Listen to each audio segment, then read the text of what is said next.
personally. You're spending money and you're borrowing from a bank, and all of a sudden the bank says, end of story, we not lend you any money anymore. That was basically the same thing in Greece. Now,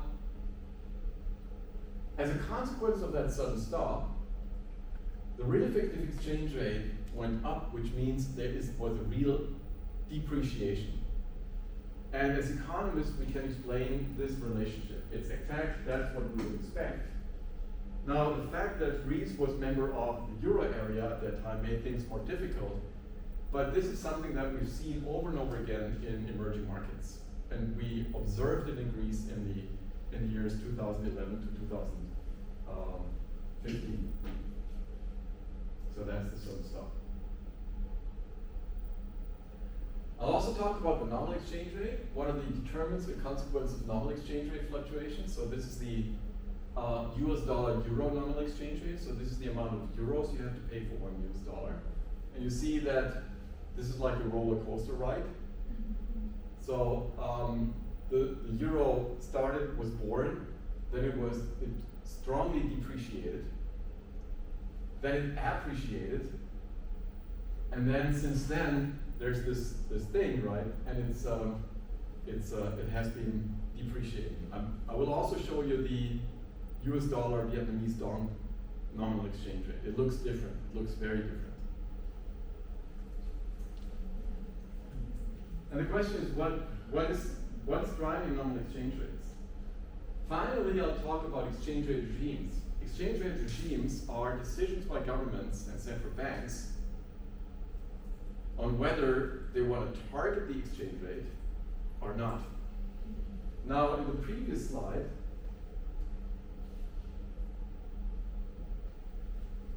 you see that there's a lot of action in this exchange rate, which has to do with the fact that the US dollar euro exchange rate is flexible. So it's a market equilibrium, and central banks do not influence this exchange rate directly. So they have no mandate. So if you ask Mr. Powell from the Fed or Mrs. Lagarde from the ECB, do you want to do anything about the exchange rate? They say no. It's something that markets determine. Sometimes governments decide that they do want to influence the exchange rate. That's the case for Vietnam, for example. And then this looks very different. Now the question is, what are the implications? What are the implications of different exchange rate regimes? Is it good to have a fixed exchange rate, or is it bad to have a fixed exchange rate?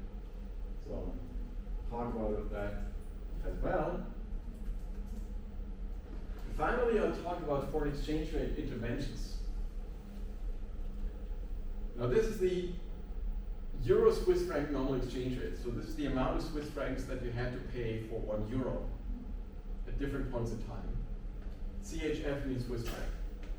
So you see that the Swiss franc strongly appreciated. Now you see this red line going down. This is an appreciation of the Swiss franc because you had to pay less and less Swiss francs for one euro.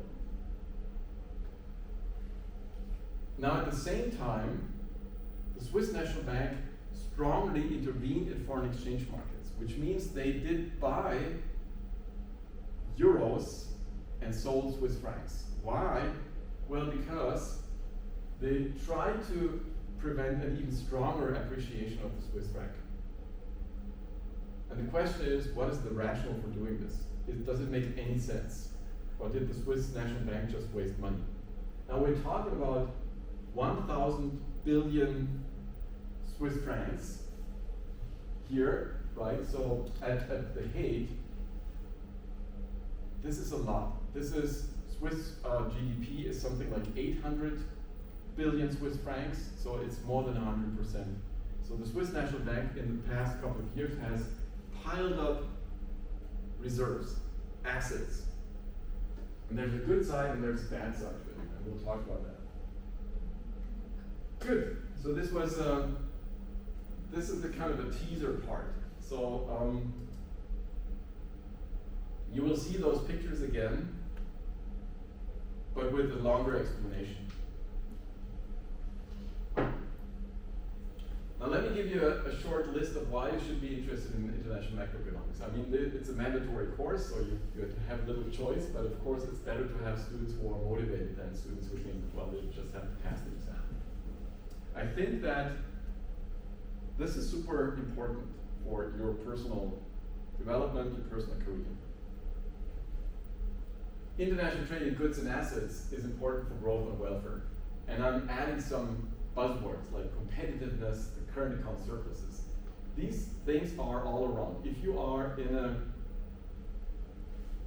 a public institution, that in a central bank, in a government, if you are in a big company, the more you are involved in strategic decisions, the more you have to understand what these things are all about. You have to understand what a current account surplus is. You have to understand what a current account deficit is. You have to understand what people mean when they talk about countries' competitiveness. International financial linkages are very important for countries' prosperity, stability of the financial system. You have multinational firms, right? You have external debt, you have sovereign default, right? Countries sometimes default on their foreign liabilities. And finally, you have the role of the exchange rate for asset returns and aggregate demand. Asset returns, if you're in financial markets and you're dealing with assets denominated in different currencies, then of course exchange rate fluctuations are very important. And exchange rate fluctuations are also very important for aggregate demand, right? Because they affect how expensive or cheap the stuff that you sell to the foreigners are. So I hope that this makes you motivated. This is the mission, the vision, the ambition. Having finished this course, students will be data literate. So I'll spend quite some time on showing you where to get data and how to read them. And this is not about sophisticated econometrics. This is just about where to get the data, right? I mean, so they will be able to read and competently interpret a country's balance of payments. Balance of payments is something that you may have seen before. If not, then you have to know about it. How to read and competently interpret data on countries' exchange rates, etc. They will also be able, so that's you, to retrieve relevant data from accessible sources. I mean, econometrics is a great thing, and but if you don't know where to get the data, then it's like swimming without water. So this is very important. So you will have developed a deep understanding of the potential role of international financial markets for consumption smoothing, efficient allocation of capital, relative prices, etc. We understand what I have in mind when we're in the course. And you will understand the key forces driving real exchange rate fluctuations and the economic relevance of such fluctuations. So that's also something I'm planning to talk about. So I'll start with the balance of payments. Then I'll talk about the thing that you haven't heard about before, intertemporal trade, which is not trade at one point in time with one country exporting one good and the other country exporting another good. It's trade across periods of time. So you are exporting more than you import in one period, and then in the next period or some periods later, you import more than you export. That's intertemporal trade. So inter means between, temporal means time, so across periods. I'll introduce the basic representative consumer model. I think you know the representative consumer quite well. We don't know who it is, or he or she is, but I guess the macro model, the representative agent, the representative consumer. We'll go beyond the representative consumer model in the next part, and we'll deal with overlapping generations models, which you also know, but that has, so some of the stuff will be familiar, which is good. Then we go into the real exchange rate and talk about the real exchange rate to start with, and then we'll talk about the nominal exchange rate. Although some people would do it the other way around, but I think first looking at the real exchange rate is computed using the nominal exchange rate, But I think this order makes more sense. All right. All right.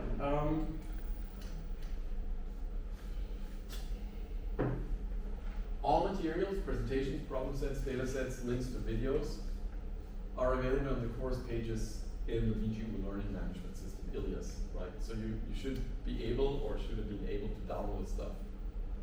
There's 6 lecture presentations, including this one. There's a whole bunch of problem sets, and there's also other stuff. The course will start on April 1, which is today. If you didn't know that, you wouldn't be here. And it will end on April 11, which is Friday next week. There's a break on April 3 due to an academic conference, and let me show you what this is about. Maybe Dr. Ha has already shown you. He's organized a nice conference taking place in Ho Chi Minh City on April 3. And you know these guys, right? I mean, the guy on the very right, that's me. And we're going to present. It's a very nice list of. I'm very proud and pleased to be part of this conference. And I'll present a paper, right? I'll present a paper on actually effective exchange rate regimes and inflation. And if we have time, I can make this presentation here as well. If you, then you know what I'm talking about. It's for you. It's something that okay.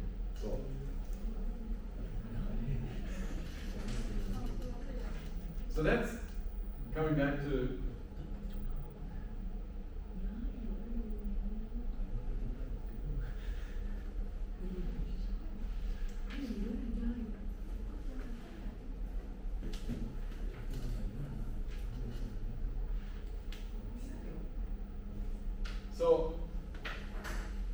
So we'll meet today.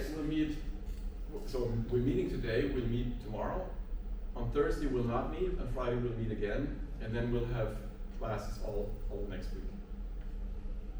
During the course, we'll generally adhere to the following schedule, and this is very intense. I know. We'll meet at 9.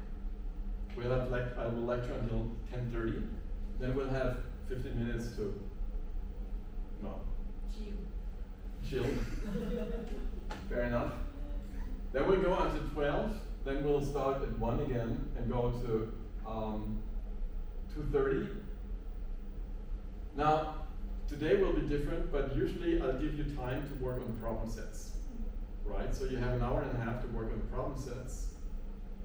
And then, and I'll encourage you to collaborate, right? I'll be here, so it's not that I'll sit in my room, I'll be here. You can ask me questions. From 2:45 to 4 p.m., we'll discuss the problem sets. And ideally, some of you will come to the blackboard and present a solution. That's doable, right? I mean, and you'll manage. And I'll really encourage you, if you learn, try to expose yourself, and don't be shy. If you manage, I'll praise you, and if you fail, I'll help you. Okay, so there's no risk. Okay, so that's the structure. Let me be more specific.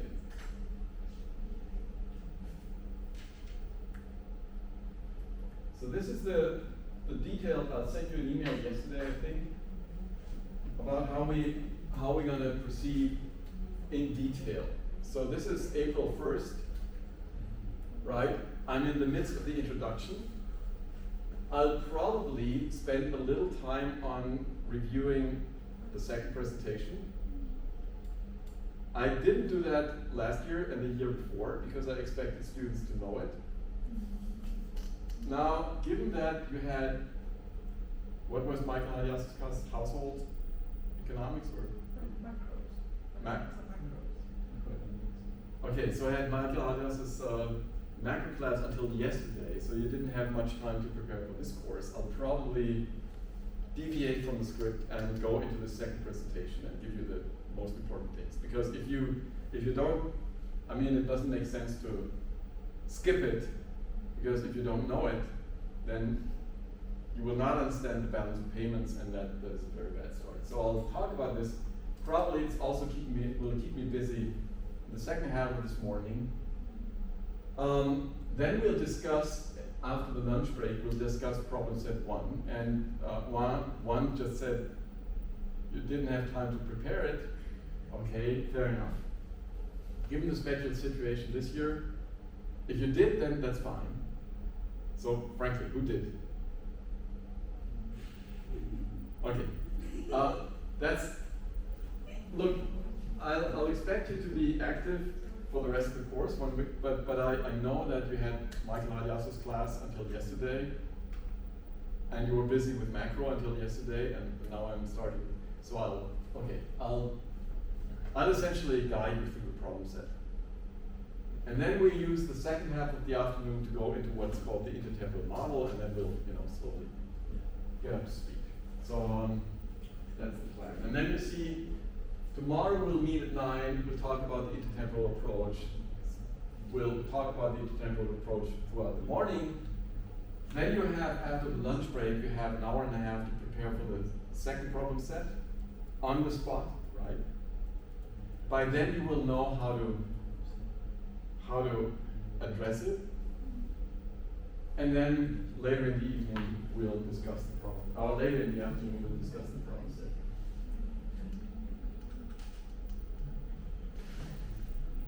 Okay? PS is problem set. And that's kind of the structure. And you see, I mean, teaching is always also about, it's planning and improvising. Sometimes everything works as according to the plan, sometimes it doesn't, and then you have to improvise. So let's see. Good. Okay, so that's the detailed schedule.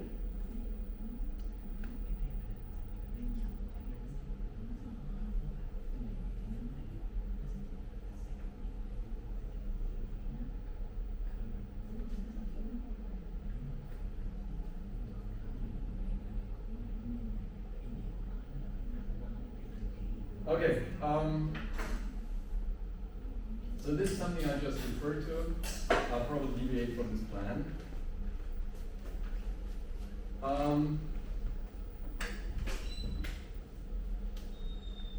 Here's some literature on this topic. I've written a textbook on international macro some years ago. I will often refer you to this book. I learned that BGU has access to the e-book. It's not, I mean, it's not that I want to sell this book, right? I wrote this book because I thought it was useful. So it's not, I mean, I always encourage people to read, but basically what I'm doing here in this course room is enough to successfully pass the exam, okay? So what will not happen is that I say, I'm not talking about this, but you have to look it up in the book, right? Still, you might, if you're really interested in international macro, you might be interested in this. Here's some other references that might be useful. So this will be an intense course. It will be intense because for you and for me, because it's intense to teach from 9 a.m. to 4 p.m. It's also intense to be taught from 9 a.m. to 4 p.m. But I think there's a good chance this will be the feedback was very positive in past years. And I think this course is sufficiently close, it has a strong theoretical component, as you will see. It has an empirical component, but it's not an econometrics course. By the end of the day, however, and I think this is the most important thing, it is very close to what people are talking about. Right? We're not So you'll see. So let's make the most of it, right? So that's the end of the introduction, I think. All right. Now,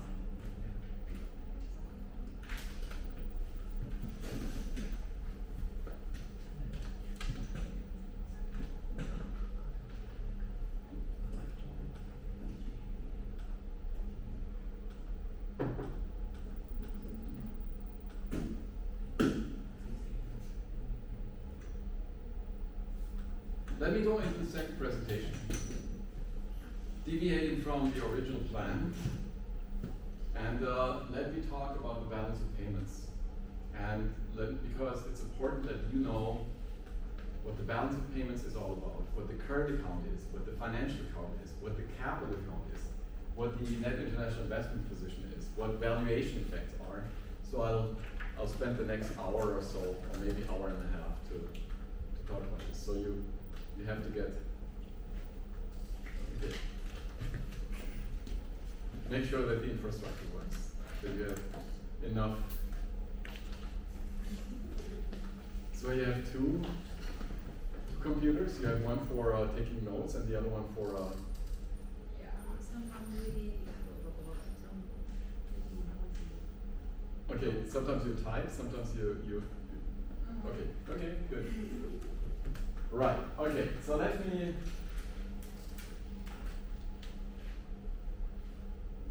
This is the balance of payments of Germany.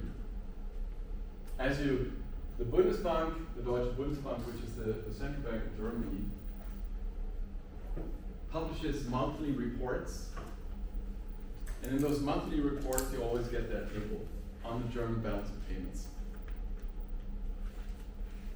There is also a Vietnamese balance of payments, and that's in fact what we're going to look at after the lunch break. So you want to know something about your own country. I'm talking about the German balance of payments. The goal is that by the end of this morning, or by the end of this course, you will be able to read such a thing. Right? You look at, someone shows you the balance of payment of Thailand, Vietnam, the United States, Germany, and you know how to interpret these things. Good. So the main goal of this section is to enable you to competently read and interpret a country's balance of payments, BOP.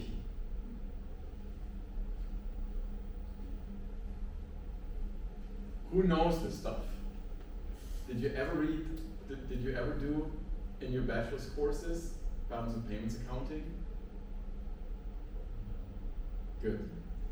I'm asking because I don't want to repeat too much stuff. If you had said, oh, Mr. Harms, we know this stuff, I would have said, okay, then we can skip it. If you don't, it's better that we do not skip it.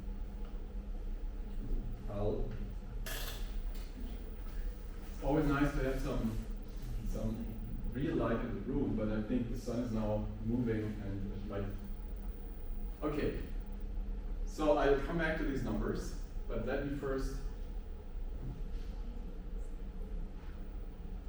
tell you why is it important to know the balance of payments? Well, the balance of payments is an important source of information about a country's economic interaction with the rest of the world.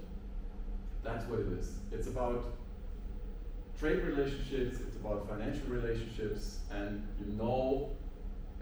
but it's always about international transactions. So if you buy a pot of noodles in a Ho Chi Minh City restaurant, that has nothing to do with balance of payments. When I do it, it has to do, because it's an international transaction, because of my resident of Germany buying a service in Ho Chi Minh City, right? When a Vietnamese manufacturer sells something to a Vietnamese client, it has nothing to do with the balance of payments. When a Vietnamese manufacturer sells something to a German client, it is an international transaction, and it is in the balance of payments. So everything that is international, crosses a border, should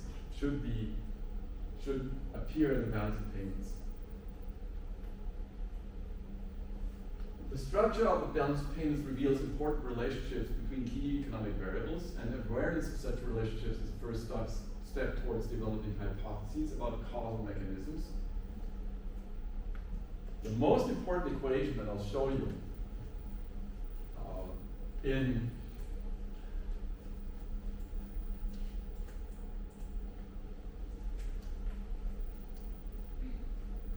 this course at the beginning is its current account of a country is the difference between savings and investment.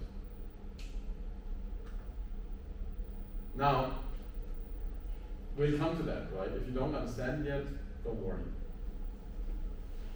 This will later, when we try to explain the current account balance of a country, guide our theory building.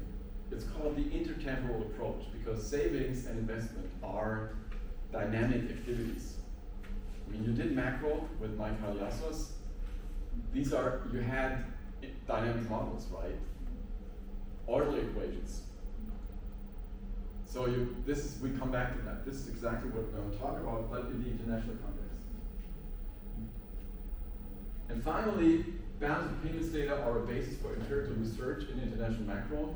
So if you misread the balance of payments, you just don't understand the data.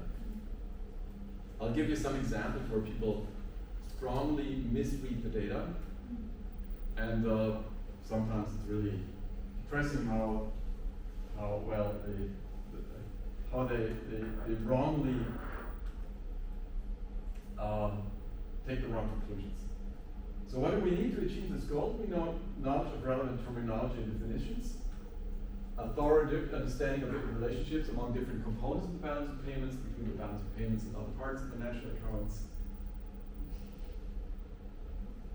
We need practical experience with data sources and with real-world data from both a time series and a cross-section perspective.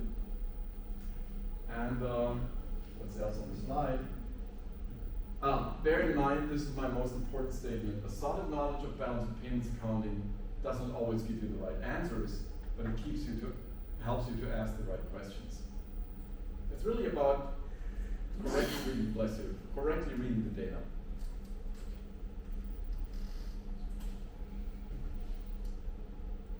So,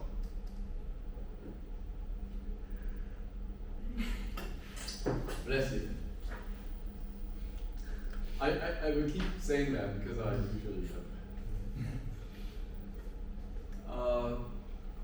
so, the balance of payments accounts. Now let's go into, now I've talked about what I was planning to talk about, now I'm talking about what I was, I'm going to be coming to the matter. The balance of payments is a system of accounts, and it's an accounting framework that reports transactions in a specific time interval, usually a quarter or a year. You don't have high frequency balance of payments data because it's very hard to get this data. And it's about between residents of a country and the rest of the world.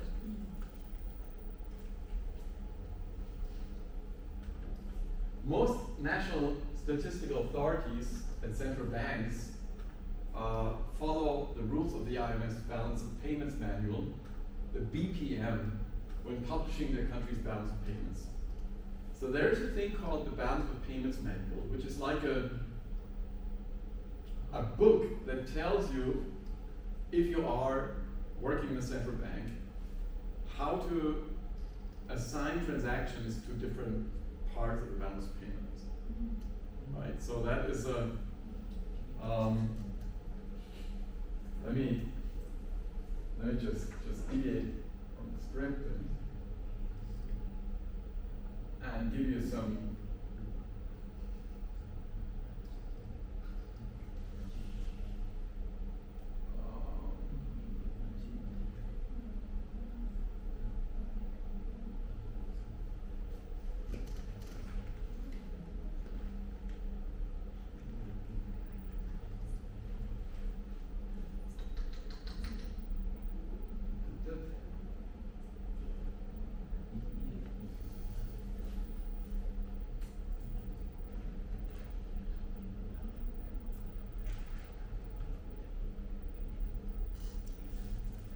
So, what I'm doing here.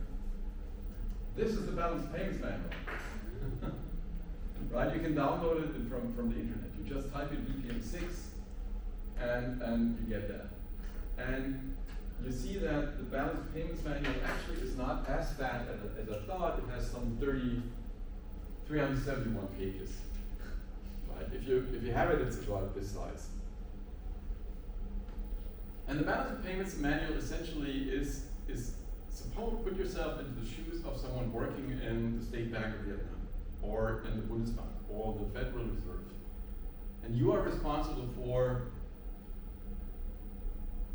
assigning transactions that you observe to the balance of payments accounts. Then the balance of payments manual tells you how to do it. The institution publishing the BPM is the International Monetary Fund, which is, as you know, a supranational institution located in Washington, D.C. But of course, when the BPM is designed, central bankers from all over the world work together. So it's not that the IMF says you have to do it this way. It is, they have lengthy consultations and then they come up with that. So currently, BPM6 is what, it's like the Bible of balance of payments accounting. And everyone who's involved in that business looks at BPM6. Now currently, the IMF, or yesterday actually, the IMF has published a white version of BPM7, which will be the next version, but it will take some years until this will be valid. Okay, so so I'll refer to BPM6 because for the next couple of years, central banks will still. So just to give you a flavor of what this looks like, right? You have an introduction, overview of the framework, accounting principles, and then you have actually goods and services account, primary income account. You have all these rules. How do this compile a country's balance of payments? Good.